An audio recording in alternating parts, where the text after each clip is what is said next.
The challenge with freehand drawing is that we're using a pen directly. We don't have any pencil underdrawing or guidelines. So how do we draw in a way that maximizes the accuracy of what we draw when we can't erase any ink we put on the paper? This 6-step approach for freehand ink drawing, really of any subject, takes you through the way I'm thinking and I'm strategizing and I'm drawing when I draw anything at all. But in this case, a fairly basic house. And the first step we do before we put the ink on the paper, huge mistake to start drawing straight away. We have to do the observation and planning stage first. Now, this may only take 1 or 2 or 3 minutes, but it's essential for a successful drawing. This is really having a good look to see things that perhaps aren't as obvious. And in this photo, there's a great example, and that's that these center 2 columns are closer together than the other pairs of columns that we have. This is easy to check if we're not sure about what we're looking at. This is where we also decide what are we going to do with our composition. Are we going to change it in any way? And I've decided I'm not going to do this extension out the back, but I want to get this nice symmetrical shape. I'm going to just create some foliage, some background shrubs and trees, such as we have here on this side. I'll try and make them look a bit different to this side and probably a bit lighter in value, but I'm not going to draw this because I want to get the nice bare bones of the original floor plan. I'm also thinking visually, what's the overall effect? And it's a nice white, very lightly valued scene in most parts. And that can be a challenge drawing with a black line, because I don't want my drawing to end up looking too heavy with blackness. So choosing the right pen for the size we're going to draw is important. Now, I've decided not to draw same size, but to draw something a bit larger. But obviously I need to therefore keep the proportions the same, even though the size is changing. And then I also spend a few minutes playing around with marks, seeing what sort of shapes I initially draw, working out how does that compare with what I would like to be drawing, and just give myself a little greater clarity. It also gets me really observing my reference carefully before I start the final drawing. Here are the other 5 points while you watch the demo. And at the end, I'm going to demonstrate something which for anyone who struggles with proportions when they're drawing, I think is an invaluable tip that you probably haven't heard and won't hear anywhere else. But let's start. The second point in my drawing process is that I work out where I'm going to start. Now, that's usually the place I think I can get the greatest accuracy in what I'm drawing. I like it, if possible, to be around the central part of the drawing, because this is where I start to establish the proportions of what I draw, which I'll then use to help me reference further parts, further elements that I draw. Some subjects divide up more easily than others in this way. This is quite a good example. And in a moment, I will reposition my paper so that we can see the right-hand side of the building on the video. Hadn't quite realized it at this point. But I start with this center section that I talked about before with the door and the 2 center columns on each side. And I seek to draw that in the right proportion.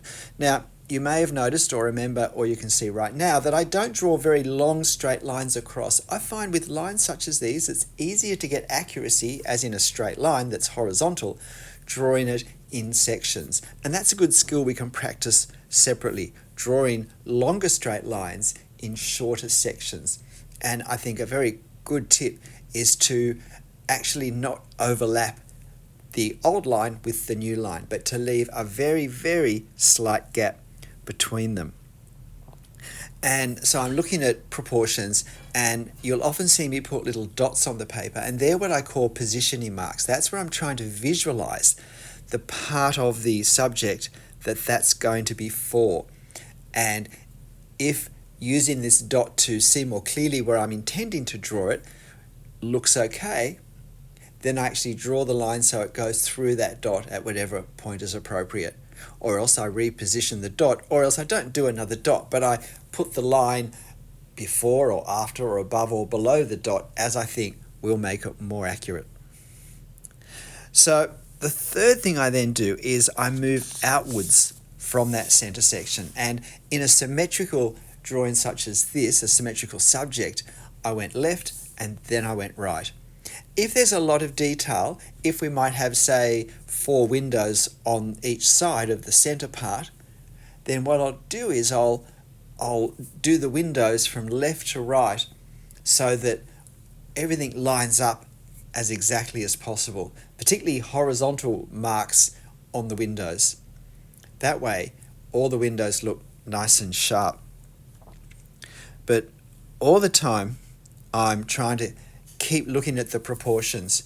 And what I find handy is that I don't keep going back to just the original part I drew to do this. As I draw more and more of the subject, I look at everything I've drawn and use that as my reference. Sometimes I can see that the proportions aren't quite as exact as I'd like, and then I can work out, are there any ways I can shift them slightly? I can narrow something or increase the height or the width of something else. Sometimes there are. Now, the fourth thing that I think about is, and this sort of does flow from the planning stage, but it's controlling the blackness that's created by the lines and marks I use. Now, while such as hatching, what I'm doing now, I'm deliberately wanting to create dark areas. Sometimes the effect of the ink on the paper is too much black for the reality. For instance, if we look at this house, we can see the weatherboards, the horizontal lines between the horizontal boards down the front. I need to suggest those, but if I just draw those the way I'm drawing everything else, I'm going to get very black lines that really stand out and probably, in fact, visually overwhelm how the facade looks. And that's not the effect we get in life. We can see them, but the reality is they're fairly subtle all the same. And so I want to try and vary the impact of how these lines look.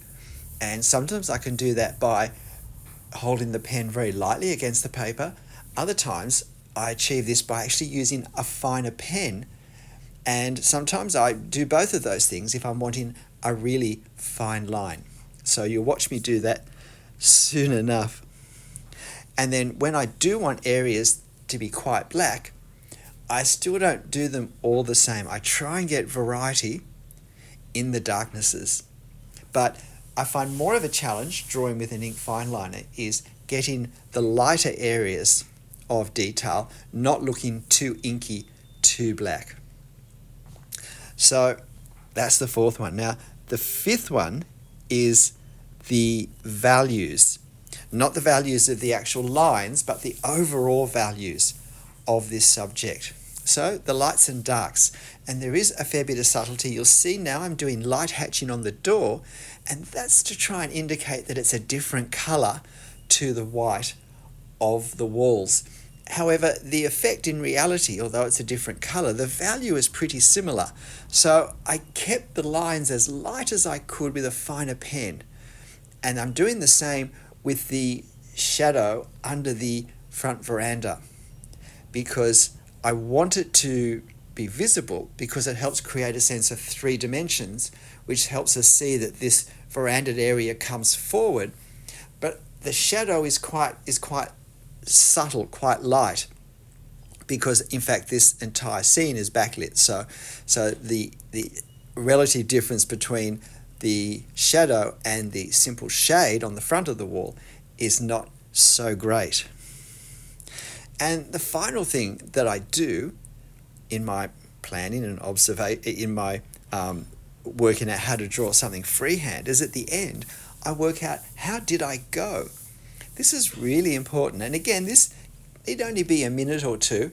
And the idea is not to beat ourselves up with a stick, but is to find things that we can focus on next time, but also to see things that have worked that we actually want to try and do again the next time. That's really important. Sometimes a good way to build on things that have worked well is actually to do a similar subject where a similar strategy will work similarly well. And so we can not copy what we did in the previous drawing, but utilize the strengths that we developed deliberately, accidentally, doesn't matter, and start to consolidate them into our usual drawing strategy. But of course, if things didn't go well, we can actually explore just that thing on a separate sheet of paper and then do another similar drawing to try and incorporate a better approach. So for instance, if the house looked great, but you thought your trees behind were a bit weak, were kind of letting down the rest of the drawing, it's possible just to practice those trees in the background. When trees aren't the main event, they're more a support act, but they still need to read correctly in line with the rest of the drawing. And if it's difficult to successfully find a way of finding marks for those ourselves, we can look at some other drawings from artists who do similar sorts of subjects and scenes and see what marks they've used and try and use those as a basis for the trees we're trying to draw in our scene. It's the same with parts of a drawing such as this grass along the front. Grass is often difficulty to get a sense of realism, to not end up having too much of a cartoon quality or simply having too much detail, too much ink, drawing attention too much to a less important part. In which case, we can do a bit of research rather than drawing and find out what are some ways other people have done this successfully that I can learn. This is all part of the post-drawing process of how did I go and working out how can I go in the next drawing, to build on the strengths, on the things that work, and to minimize the problems. And you can see now I'm adding the tree in the upper right, and I felt that on the other side it needed a bit more than what we had in the reference photo. So I decided to just increase the foliage, particularly because I wasn't putting that part of the house on. And I decided to just accentuate a bit more what I think is a willow tree on the extreme upper right in the background foliage.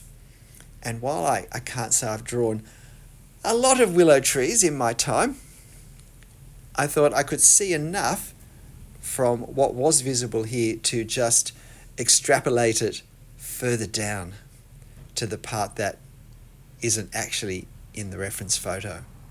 And I thought that was successful.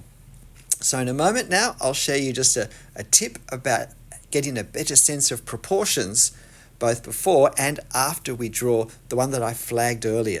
And if you're finding this helpful, then please help me out and hit the like button for me. That I flagged a couple of times at the start about proportions that you probably haven't heard yet, and that's to be aware that the way proportions look can be influenced, sometimes significantly, by other objects, shapes, values, colors around them.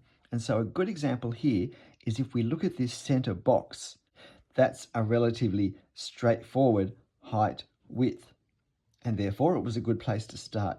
But I need to be aware of the fact that this door that's narrower than the width and almost the same height sitting within it changes slightly our perception of this. And even this dark section here and darker section here also affects the way we see it. And these windows do the same thing, start to introduce a sort of optical illusion effect. And so I need to work hard not to be influenced by other things that aren't the part I'm drawing at this point. Let me show you what I mean.